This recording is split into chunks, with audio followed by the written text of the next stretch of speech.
What's up, guys? Gee the Cutman here, and we are at Youngest in the Yacht Club. Listen, Bryce, if you're hearing this, I hope you're training, because if not, you got a hurricane coming to you, and he's ready to blow you off your feet. Listen, I'm going to beat the brakes out of you, boy. Woo! They strap cause we good.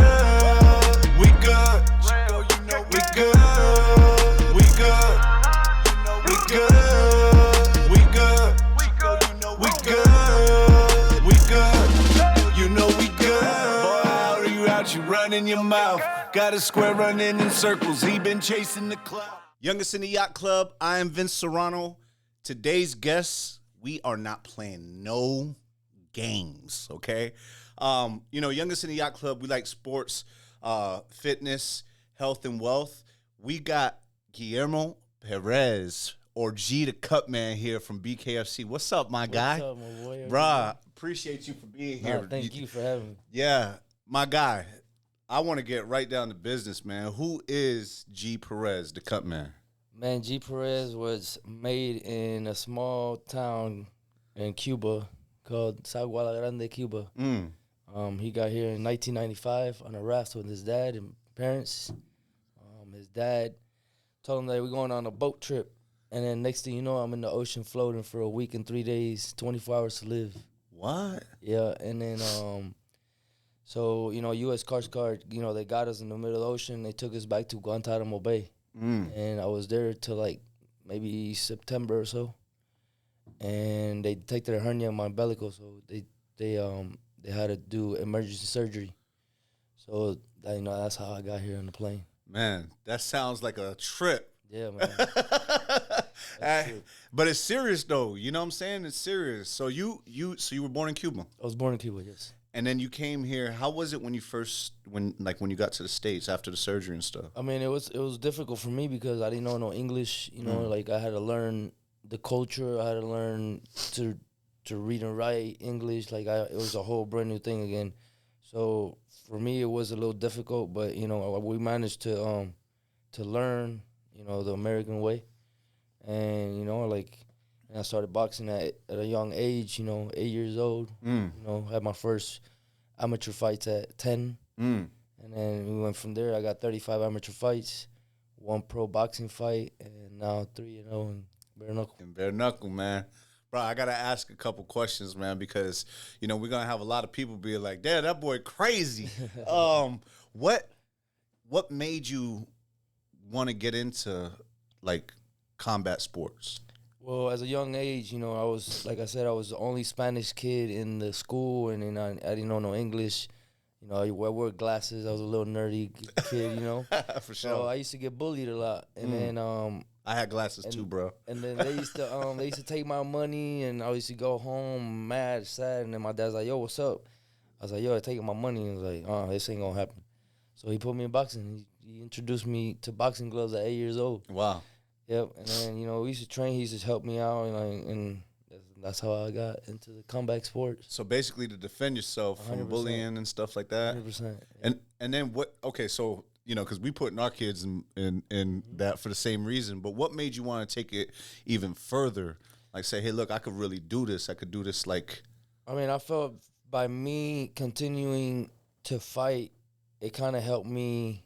It kind of helped me go through the fact that, I was getting bullied and now I'm not getting bullied no more. So it's kind of like defending myself. And then I always help the kids that always got bullied. You know what I'm saying? I would go and hey, man, don't be bullying him, bro. Yeah. I always take up for them, because stand up for the little guy. I was there once and I didn't like it. Big facts. Nobody likes to get bullied. Nah, you know what dog. I'm saying? I hate bullies, bro. Me Actually, too. that's one of them things, bro. Me too, bro. People just try to put down on people who not really. I don't go for that. It's like if you're not for my people, even the little guy, you're not my people. 100%. So then you stuck up for the bullies, but then where did you start seeing the success in the amateur? So I started with Nelson Lopez. Okay. And he started teaching me and training me to the point that it was elite. I was elite at age 10. Damn. I was beating people knocking up. kids out, like, you know, at 35 and 0, you know what I'm saying? Yeah. Like, as an amateur. That's crazy. I mean, I know some more amateurs have more fights, you know. The Right. Olympic amateurs got 200 some fights, but, Right. you know, for me, it was an experience, and I learned a lot. And, you know, as I got older, you know, I realized when I first got my pro boxing fight, I realized that how much money and time it took into a fighter, and at that time I didn't have the money, you know, the funds to pay for a trainer, to pay for a boxing gym, to travel, you know. So I had to put that to the side and become a cornerman. So I worked corners for boxers, like pro boxers, like wrap their hands, you know, give them water in the corner, like instructions. I did that for a couple years, and then Bare Knuckle came along, gave me an opportunity to drive for them. So I would pick up all the fighters from the airport, take them back to the hotel, to the venue, back to the hotel, and et cetera, you know, back to. And Dave Feldman, you know, gave me an opportunity to work as a cutman because he knew my background, you know, working with fighters and stuff. Right. And he gave me the job as a official BKFC cutman. I work as fighters relation for BKFC, and also, you know, I fight for him. Yo, so you really started from nothing and worked your way up. Yeah. That's fire, dog. That's a big thing because in Youngest in the Yacht Club, the people, right? They see you in the square circle. They see you out there, you know, fighting things, but they don't actually know the journey, bro. Right. You know, they don't know what it really takes to actually get in there. If you could give somebody a piece of advice, let's say an up and coming fighter or a person who's thinking about getting in to the ring, what advice would you give them? My advice to them, bro, like, be humble, like. Everything you're gonna do, you do it 100%. You know, don't start it and then not finish it. You know, because you never get nowhere. So once you start, you continue to do what you need to do and have a goal, have a set goal that say, hey, I want to reach this. I'm gonna do this, and I'm not gonna stop until I reach it. And that's what I'm doing. I put my dream to the side for over 10 years, and then Bare Knuckle was giving me the opportunity now. Why not take and run with it? You know, go hard. So yeah, when's your next fight, bro? August 11th in Albuquerque, New Mexico. Against Bryce Hall. Yo, so and bro, like, I really want to talk about this, right? So you're going up against Bryce Hall. Where did that come from? Like, where did how'd that fight get set up? So he posted up a video on TikTok or whatnot, and he said that he wanted to try Bare Knuckle. I mean, I saw it, and I was like, man, I hope you're not fighting an influencer, you know, like you did before, you know. If you so he fought before? Yeah, he fought boxing before. Okay. So then, you know, I was like, yo, I hope you ain't going to fight no influencer. You know, I hope you fight a real bare knuckle fighter. And then I posted up a video of calling him out. Of you saying? Like me just saying, yo, you know, Bryce Hall, if you gonna come in the bare knuckle, like at that point I felt disrespected, not for me, but for these OG fighters that been in the game, that been in the square circle from day one. Like, they go through amateur fights, they go through, you know, tryouts, they go through even the whole life. Like, they get blood on their face. Like, there's so much. He doesn't know how much it is to be a fighter. And come August 11th, he's gonna find out that bare knuckle's not a game. And that you are gonna get punched in the face by my fucking knuckles, and he's gonna hurt. Yeah, 100%. How does he respond to the situation? So he responded by coming to the weigh-in. He came to my weigh-in, and I kind of glanced over there, and I saw him, and I wasn't gonna make that happen. Like, you're here for a reason. What's up? You know, you obviously came to see me, right? You know, because I picked the fight. So I went up to him, and I was like, yo. After I beat the crap out of him, I'm gonna beat the crap out of you. So then he tried to get up. In my town, if you try to get up when I'm on your face, that means we fighting. So before he even did anything, I just smushed him in the face, like, get out my face. Right. You know? Cause he looked like he was where you from. It's time. Yeah, no. There ain't no rapping. Game. I'm in your face. You get up. It's fight time. You know what I'm saying? Like, you about to do it for free right there. Well, I'm glad y'all waited. I'm glad you waited, dog. What are you trying to accomplish, bro? Your career? In my career, man, I'm just trying to fulfill my dream that I left 10 years ago, You know, I love fighting. Don't get me wrong. That's like my number one hobby. I also like my job as a cut man. You know, when you're in that ring, it's my job to check you off the list. Yeah. When I'm a cut man, it's my job to protect you as a fighter so you can be able to go into the next rounds. If I can't do that, then I'm not doing my job, you know? Especially bare knuckle. Any cut can make a difference. Yeah. So you have to be good, and you have to be good enough cutman to stop every cut. I mean, I work on 5-6 cuts at a time, you know what I'm saying? So for people that say, oh, you know, being a cut man is easy, you know, it's not easy. You got to know what you're doing. Bro, speaking on that, because not only are you the cut man giving cuts and you protecting the boxers, bro, there's a lot of blood. Like there's a lot of blood. You go in there and you smell the iron from the body. It's like, how you get used to that? You like the cleanup crew, bro. I mean, listen, I've been a hunter all my life, so I've been about blood. You know, like I kill pigs, I kill deer, so I gut them. You know what I'm saying? So to me, it's nothing. To me, it's just, you know, it's just another day in the office. Bro, I told my girl, like, because we're going to the fight tonight. I was like, yo, I don't know how close we sitting. We're black. Yeah, for sure. You don't get splattered on it. You know, so my girl is not into that. So it's like, but we're excited, right?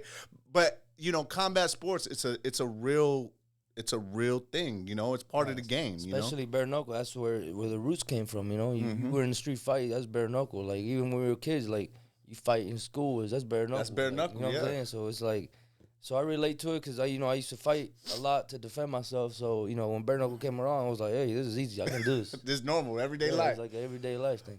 Bruh, Gee, number one, where can they catch your fight? So you can catch it on the BKFC app. Okay. You know, it's only $7.99. I got my link in my bio. If you go on Instagram, BKFC _ the Cutman, BKFC _ the _ Cutman, you can find the link there, or you can go to BKFC, the app, and you know you can also watch it there as well. Download it, and when they're seeing that, they'll be able to see the whole entire fight, no matter where they're at. Once you get that $7.99, you get all the pay-per-views. You get promo codes. You get promo codes for DraftKings if you want to bet. So you know there's merch on there you can buy. Fire, bro. And then do you have anything that the customers or not your followers, your people, your supporters? So I got some merch coming. You know, I got a couple exclusive one-time shirts that I make. Fire. So I make those shirts and I won't make them again. One-on-ones. Yeah, that's fire. Like them J's you got on, bro. Yo, we definitely gotta do this again, man, bro. And I know this is a question, right? This is a kind of off the wall question, but you see yourself being a champion? If the belt comes, that's a blessing, bro. You know what I'm saying? I'm not gonna go out there calling anybody out. If you're put on that list, it's my job as a fighter to check you off. I'm not here to choose and pick who I want to fight. So I told my management company, I told Nelson Lopez, I was like, hey, I'm your fighter. You're my manager. You deal with it. Put them on the list. I check them off. I'm not here to choose and pick. I'm a fighter, you know? Yeah. Fighters don't choose and pick. Fighters just fight. Whoever in front of you. That's it. That's fire, bro. But, dog, listen, man, you become a champion, dog. Oh, I will. There you go. Okay. We gotta have you back on. Ways, we gotta have you back on Youngest in the Yacht Club when you know, man. Definitely, bro. Tell the people where they can follow you again. You can reach me on Facebook, Guillermo Perez, or you can see me on Instagram, BKFC _ the _ Cutman, and also my management team is Raynello Management, RAYNELO MGMT. You can follow that page too. You know, any questions, anything you guys want to ask, you know, feel free. I do check my messages, so it is me on there. It's not a robot. Nah, it's not a robot. It ain't ChatGPT yet, bro. One last thing, man. You know, with Youngest in the Yacht Club, you know, we want to give, you know, gems. And you've been dropping them, bro, right? Especially for up and coming athletes, fighters. But if you could give one gem, to your younger self from back in the day. So if you can go back in time, doesn't matter what time, but you could talk to yourself, what would you tell yourself? And what would I tell myself and do different, or give them a piece of advice? Piece of advice, man. I would honestly go back and and stay training, man, because I could have really became something, you know, back in school but back when I was 10 years old, you know, boxing is I had to stop, you know, at age 15, 16. So I would definitely continue my journey. You know, I should never stop, but hey, just life, you know, life gets to you. You got to pay bills, you got to help mom, so it catches up to you. So, you know, thank God now I have the opportunity to handle all this right now, you know. So that's what I'm trying to do. So you go back and just say, hey, look, stick with it, man. Stick with it. It's gonna Don't come. stop. Yeah, it's gonna come. Listen, if it's meant for you, it's gonna be for you. You know what I'm saying? 100%. Like, there's a book that's already written, but you don't know what's in them pages until you go through them. Till you watch the movie. 100%. Fire, bro. Gee, bro, I appreciate you, man. Also, man, we just did a record for you, too. Oh, man, that was dope. I loved it. Hey, I don't mean to put you on the spot, bro, but we would love to be able to hear that, you know, you coming out, man, because I feel like definitely going on there. Yeah, 100%. that's fire. That's fire. Bro, thank you so much for being on Youngest in the Yacht Club, bro. I appreciate you being on here, man. We got to have you back on here after you beat up Bryce Hall. 100%, man. Thank you very much. I want to thank you for having me on the show. I want to thank True Chef for giving me this opportunity. I want to thank Nelson Lopez, Reynolds Management, for, you know, putting me in the position. David Feldman, BKFC, for, you know, doing everything that they do for us, for us as fighters, and for the employees. I want to thank Dynamic Wellness, you know, for keeping me up to date on everything. I want to thank Inkaholic for making me a nice arm piece. Boy, that thing fire. Yeah, I might have to go check it. They're real good, man. Inkaholic, man. They do a real good job. Don't forget nobody, bro, because they need to be bare knuckled in the backyard. Man. I want to thank Secret Agent Surge for always doing what he does, man. And Grizzly Apparel, you know, they got some good shirts. You know, if you want to fight shirts for guys or anybody. That's fire. That's fire. Gee, thank you, man. Thank you for being on the show again, bro. Yeah, man. Thank you, bro. Appreciate you. Yes, sir. Stay right there. We good.